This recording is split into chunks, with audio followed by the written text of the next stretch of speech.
Rajpath TV पर आपका स्वागत है। पिछले कई दिनों से ये आंदोलन जो किसानों का है वो अपने पूरी रंगत में था। बीच में कुछ ठहराव आया था, लेकिन लखीमपुर की घटना के बाद दोबारा इसने जोर पकड़ा था और हमने दिखाया था कि किस तरीके से किसानों के आंदोलन सरकारों को पीछे ढकेलते रहे हैं। 150 सालों के इतिहास को हमने दिखाया था। हमने बताया था कि कैसे हर समय जब भी किसान आंदोलनरत हुआ उसने सरकारों की चूल्हे हिला दी। इस बार भी हुआ वही। साल भर का समय लगा, लेकिन इतनी सशक्त सरकार को पीछे ढकेलने में ये सफल रहे। बातें करते हैं हम किसान भाइयों से कि इस आंदोलन का अब क्या रुख होगा जबकि किसान कानून वापस ले लिया गया है। देखिए, आज किसान की जीत हुई है और सरकार हारी है, और जो तानाशाही चल रही थी, तानाशाही के अंत की शुरुआत हो चुकी है। कम से कम 1 साल में जाकर के सरकार ने ये माना है कि हम लोग किसान हैं। नहीं तो कई हज़ार करोड़ रुपए इन लोगों ने तब खर्च कर लिए ये कहते हुए कि ये लोग आतंकवादी है, ये लोग खालिस्तानी है, ये लोग पाकिस्तानी है, ये लोग तालिबानी है। ऐसे ऐसे प्रचार हमारे लिए बहुत अच्छे तरीके से इन लोगों ने किए पूरे भारत के अंदर। लेकिन आज ये किसानों की जीत है और इस सरकार के मुंह पर करारा तमाचा है।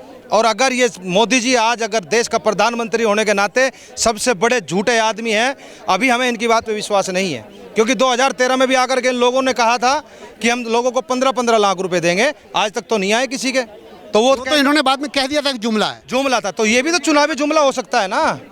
तो ये कानून जहां से पारित हुए थे उसी संसद भवन से 29 तारीख से संसद भवन चालू होगी, तो वहां से ही वापसी कराया जाएगा इनको। मोदी जी जिस स्टेज पर आकर के बोले हैं इस समय कि आप बीती चीज़ों को भुला दें और हम वापस ले रहे हैं, क्षमा मांगते हुए उन्होंने ये बात कही है। भरोसा है भाई? इस आदमी में भरोसा नहीं है, क्योंकि ये आदमी ना सबसे बड़ा झूठा आदमी है। इस आदमी ने हमें तो कभी यही नहीं माना कि हम किसान हैं। हम कहते रहे मोदी जी हमने तुम्हें 2014 में वोट दिया था, विकास के लिए वोट दिया था, वो कुछ नजर नहीं आया। लेकिन जहां इनका पहली डोज उपचुनाव की लगी तो पता चल गया उत्तर प्रदेश के अंदर डबल डोज लगनी, तो इनका इलाज हो जाता है। अब जा 2022 के चुनाव में, अब जा फिर 2024 में भी करते। तो अब क्या है कि अब एक आदमी को पता चल गया कि पूरा देश ये जान चुका है कि भाई ये देश तूने बर्बाद कर दिया, तुम हिटलरशाही पे चल रहे हो, तुम्हें हिटलरशाही छोड़नी पड़ेगी, झुकना पड़ेगा।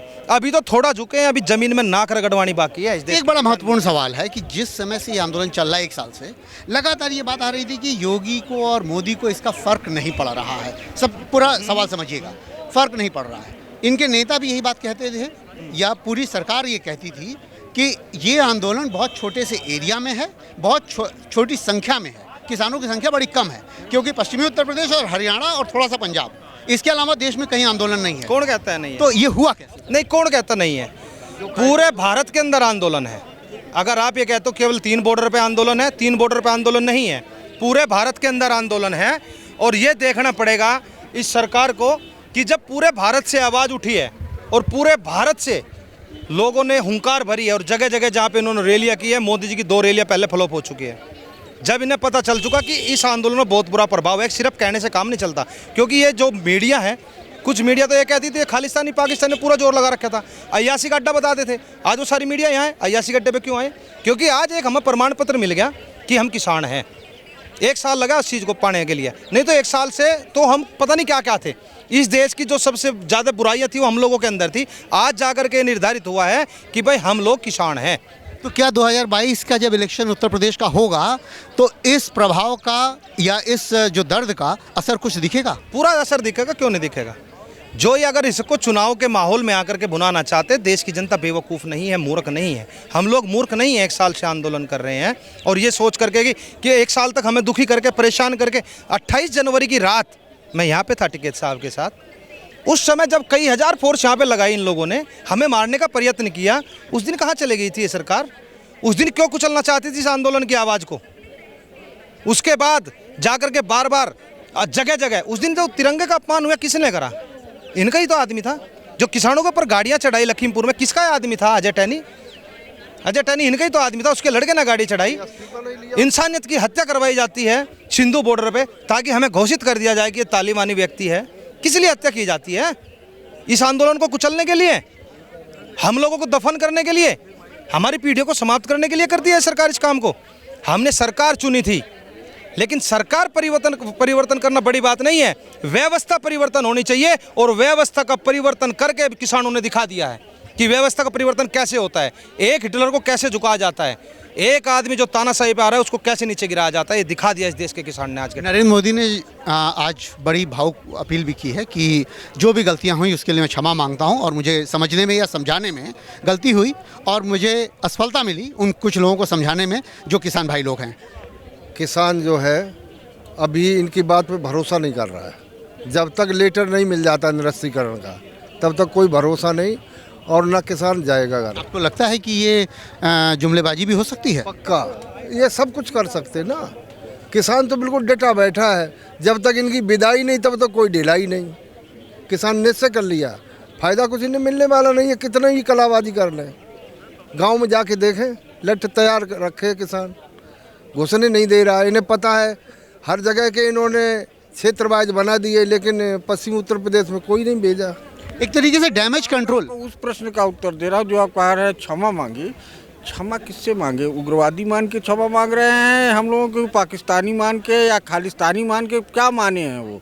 क्षमा किससे मांगे? जब हम किसान थे ही नहीं तो क्षमा क्यों हमसे मांगी जा रही है? इसका उत्तर बताएं वो। नहीं, बहुत बढ़िया आपका सवाल है ये, लेकिन मैं तो इस बात को ये कह रहा हूँ कि इन्होंने डैमेज कंट्रोल की बात कही है, क्योंकि रीज़न देखिए क्या है कि जब पता चलने लगता है कि पूरा किसान नाराज़ है, पश्चिमी उत्तर प्रदेश में इसका घाटा हो सकता है, लगातार ये बात उभर के सामने आ रही थी, तो क्या ये डैमेज कंट्रोल की कवायद है? देखो, डैमेज की बात आप अपने शरीर पे लीजिए।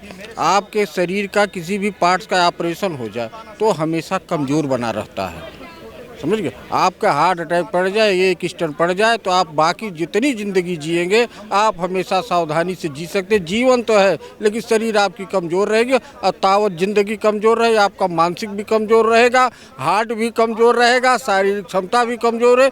तो ये बीजेपी को ये आंदोलन इस तरह कमज़ोर कर दिया कि अब ये बस पार्टी बनी रह जाएगी, अब उभरेगी नहीं। ये नोट कर लीजिए आप। अमित शाह तो कहते हैं हम 50 साल तक नहीं हारेंगे। अमित शाह के क्या परिस्थिति है राजनीतिक, वो आप भी जानते हैं, हम भी जानते हैं। ये वो कितने बड़े योग्य हैं, कितनी बड़ी उनकी एजुकेशन की, महात्मा गांधी कितनी एजुकेशन की योग्यता है उनकी, कैसे उनके चरित्र रहे हैं। जैसे रामलीला में या नाटक में कोई पात्र आकर के उछल कूद कर दे और पब्लिक ताली बजा के वाह वाह कर दे, इसका मतलब उसको बहुत बढ़िया नहीं मान लिया। एक सवाल और, महात्मा गांधी के क्षेत्र से आते हैं नरेंद्र मोदी, गुजरात से, इतना कम भरोसा या इतना अविश्वास क्यों? देखो, उसका कारण है कि लंका में शिव मंदिर थे। आप सुंदरकांड पढ़ते, मंदिर मंदिर प्रतिकर्ष हो जा, लेकिन वहाँ निवास किसका था? हाँ, निवास किसका था? तो वहाँ लंका में भी शिव मंदिर थे, तुलसी के वृक्ष भी थे, लेकिन निवास किसका? आप ही बताइए। समझो ना। तो इसका मतलब ये मत मान लीजिए कि आदमी, एक भी आदमी कहीं भी अगर इस तरह से पैदा हो जाए तो पूरे देश को नष्ट कर। आप भी कुछ कहना चाहते हैं, बताइए। सबसे पहले तो गुरु पर्व की ढेर सारी शुभकामनाएं आपको भी और हमारे हिंदुस्तान के तमाम हम सभी को आप सबको, हम सबको। और बड़ा मार्मिक स्टेटमेंट आज प्रधानमंत्री जी ने दिया, बड़ा मार्मिक दिया। बेटर होता कि 11.5 महीने 12 महीने पहले उनको सद्बुद्धि आ जाती, सद्बुद्धि, और बीजेपी के आरएसएस के थिंक टैंक को सद्बुद्धि आ जाती, तो आज ये दिन नहीं देखना पड़ता। जिस अन्नदाता को, किसान को खेत में होना चाहिए था और बॉर्डर पे फौज जवान को होना चाहिए था। तमाम गुगलियाँ सरकार की फेल हुई हैं पत्रकार महोदय, और मूंछों की लड़ाई इन्होंने बना रखी थी। हम तो कह रहे थे, मैंने एक बाइट में एक वीडियो में बड़ा हाँ, कुछ हद तक लग तो रहा है कि अहंकार का भाव था ये। मैं संजीव कौशिक मुजफ्फरनगर से बड़ा स्पष्टवादी बंदा हूँ। 2 बात मैं कहूँगा। मैंने कई बाइटों में स्पेशली ये कहा है कि प्रधानमंत्री नरेंद्र भाई मोदी जी यदि चाहेंगे तो 3 मिनट में मैटर शॉर्ट आउट हो जाएगा। 3 मिनट के अंदर, और 3 मिनट क्या, 1.5 मिनट भी नहीं लगा, 1.5 मिनट भी नहीं लगा। बार बार ये कह रहे थे कि कृषि कानून से कृषकों को बहुत फायदा होने वाला है, फिर वापसी की राह क्यों? ब्रदर, मेरी बात सुनिए, हम 3 भाई खड़े हैं, ये पत्रकार महोदय भी हैं, आप भी हैं। अब मैंने आपको दावत दी, मैं भी फुल पेट हूँ, आप भी खा के आए हैं, आप भी खा के आए हैं दावत में। 56 भोग मैंने बना दिए, खाइए, ऑर्गेनिक फूड है, बहुत अच्छा लगेगा, खाओ ना और लो ना। क्या लेंगे आप? ज़बरदस्ती आप किसी चीज़ को थोप रहे हैं। यदि मेरे देश का अन्नदाता क्या इतना नेत्रहीन और दिमाग से हीन हो चुका है कि वो ज़बरदस्ती आप उसको थोप रहे हैं।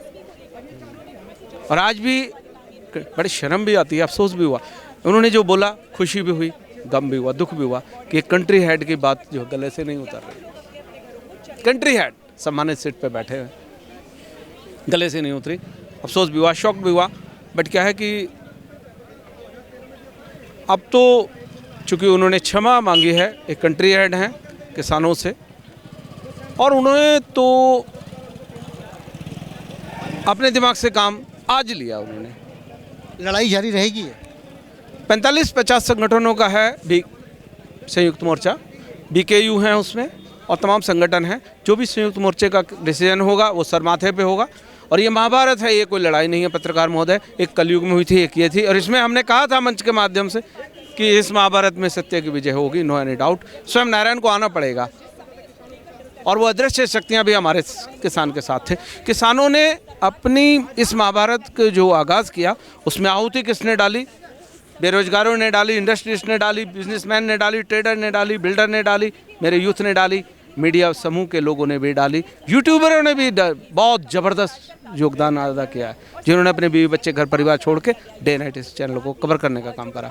और आप लोगों ने भी पूरा अंडर प्रेशर में आने के बावजूद, दिल पे मत लेना ब्रदर, पूरा अंडर प्रेशर में आने के बावजूद भी आप भी समय समय पर सच्चाई दिखाते रहे। आप भी धन्यवाद के पात्र हैं। Thank you.